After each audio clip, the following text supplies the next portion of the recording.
So, ano yung mga challenges na pinagdadaanan mo in running the, Actually, talking about challenges, actually, hindi naman niya maging escape sa mga brand owners na hindi mo ma-experience yan, no? So, unang-una yung mga challenge dyan, yung talagang, pagdating sa mga products. So, meron naman talagang mga time na kahit naman pinoposition yung mga products, pero hindi talaga siya mag-take off, no?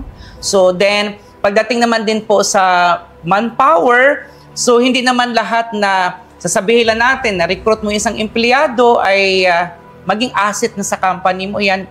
Kundi may mga times pa rin na magkakaroon ka ng failure doon. So kasi alam naman natin, pagdating sa empleyado ay kapag maglukos sila, malaking damage yan na maidulot sa company.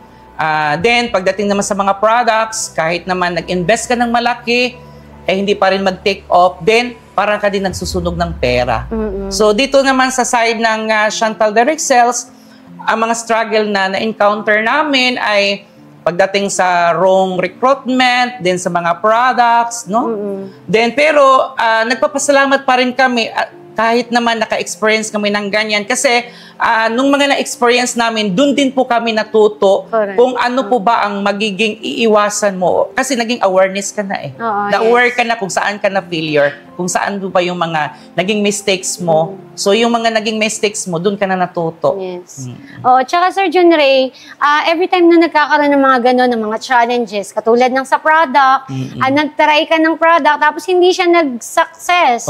Hindi nag-boom kasi hindi naman sa isang brand magbo-boom lahat ng products. Kahit anong pilit mong i-market yan, if hindi talaga, wala tayong magagawa. So, yung mga challenges na yon, like sa products, ang ginagawa mo, parang lesson learned na hindi muna mag-purchase ng madami, di ba? So, parang mas-suggest natin is parang wag marami agad yung orderin. Tama. At saka, Ma'am Joyce, ganito din yun. Yung ini-evaluate ko talaga yung mga products, no?